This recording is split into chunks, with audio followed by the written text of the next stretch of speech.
Friends, welcome to Ajay classes. So guys, चलिए बहुत ही shorts video, और उस शॉर्ट्स वीडियो में मैं आपको सब कुछ बताऊंगा कि ह्यूमन आई में होता क्या क्या है, कि मानव नेत्र में क्या क्या पाया जाता है, कौन कौन से पॉइंट है। सबसे पहले देखिएगा, हमारा जो ह्यूमन आई होता है वो 3 लेयर से मिलकर बनता है, फर्स्ट, सेकेंड, थर्ड।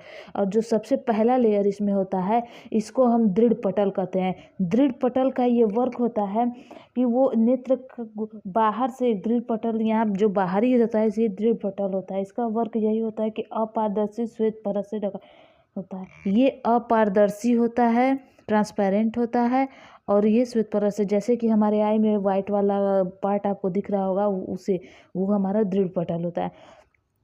और इसके और इसके जो सामने का भाग होता है ये उभरा हुआ होता है, और ये जो उभरा हुआ भाग होता है इसे हम लोग कहते हैं कार्निया।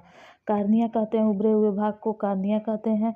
और नेत्र में जो प्रकाश, इसी नेत्र में लाइट, प्रकाश जो है लाइट इसी से होकर गुजरता है, फिर उसके बाद वो जलीय द्रव में जाता है, फिर उसके बाद लेंस से जाता है, और लेंस में जाने के बाद वो इस कांच द्रव में जाता है, और फिर उसके बाद रेटिना में जाके तब हमें वस्तु, तो वो तो बात की बात है। पहले ही हम लोग ये कुछ और पॉइंट को बताते हैं। नेत्र में प्रकाश हम कहे हैं कि इसी से प्रवेश होकर जाता है। कार्निया के पीछे एक रंगीन पारदर्शी झिल्ली होता है, का पर्दा होता है। जहाँ देखिए पारदर्शी झिल्ली का पर्दा है, ये जो झिल्ली है ये पर्दा, ये भी ट्रांसपेरेंट होता है। ये हमारा आइरिस होता है, और इसी पर्दे के बीच में एक छोटा सा छिद्र होता है। यहाँ पे ये पर्दा जो है, यहाँ पे एक बहुत छोटा सा पॉइंट छिद्र होगा, इन्हीं के बीच में होता है, जिसे हम नेत्र तारा या फिर पुतली कहते हैं। पुतली का एक ये जो नेत्र तारा होता है, इसकी एक विशेषता ये होती है कि जब आपके आँखों में अधिक प्रकाश जाएगा तो वो छोटा हो जाता है, और अगर आप अंधेरे में हैं तो वो बड़ा हो, अपने आप बड़ा हो जाता है। उसका ये वर्क होता है। आइरिस के ठीक पीछे एक नेत्र लेंस हो रहा है। देखिए, जब ये आइरिस है, इसके ठीक पीछे एक नेत्र लेंस, यहाँ पे आप देख रहे होंगे, यहाँ लेंस है। और ये लेंस का पिछला भाग जो इसकी वक्रता, इसकी वक्रता थी जब पीछे भाग की वक्रता थी जहाँ अधिक होती है, छोटी होती है, और आगे भाग की वक्रता जो अधिक होती है। यह कई परतों से मिलकर बना होता है, जिनका अपवर्तनांक बाहर से भीतर की ओर बढ़ते जाते हैं और भीतर से अंदर की ओर बढ़ते जाते हैं। इस माध्यम का अपवर्तनांक अगर आप देखते हैं तो 1.44 होता है।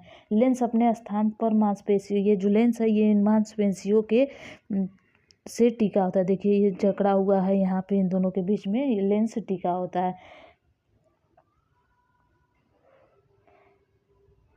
और लेंस के पीछे आप देख रहे होंगे ये जो जलीय द्रव भरा हुआ है, यहाँ पे ये और इसके पीछे यहाँ देख रहे होंगे ये आपको कांच द्रव भरा हुआ है, जिसका अपवर्तनांक होता है 1.336 होता है। और दृढ़ पटल के नीचे एक काले रंग की झिल्ली होती है, जिसे कोरोइड कहते हैं।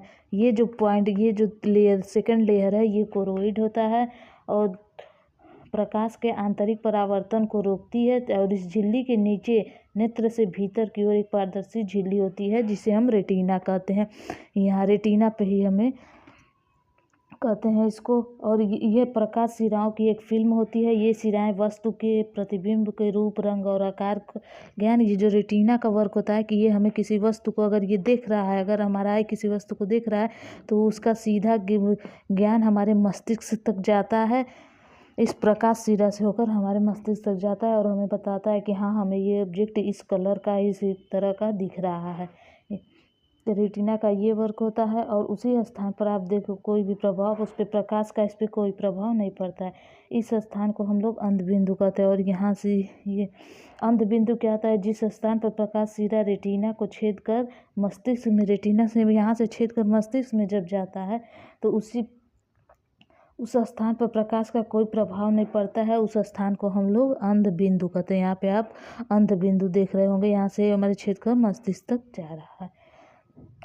रेटिना के बीचों बीच में एक पीला सा भाग होता है, जहाँ पर बना हुआ प्रतिबिंब हमें सबसे अधिक स्पष्ट दिखाई देता है। रेटिना के बीचों बीच में, रेटिना और देखिए अंधबिंदु के बीच में एक पीट पॉइंट होता है।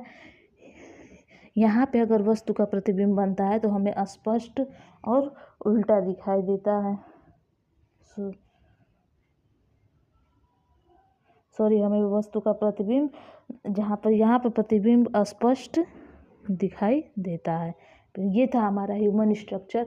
अगर गाइज आपको यहाँ पे कोई भी टॉपिक ना समझ में आया तो आप हमें कमेंट बॉक्स में पूछ सकते हैं और मैं आपके लिए वीडियो ज़रूर बनाऊँगा। सो गाइज आज के लिए इतना ही, कल फिर मिलते हैं एक नए वीडियो के साथ।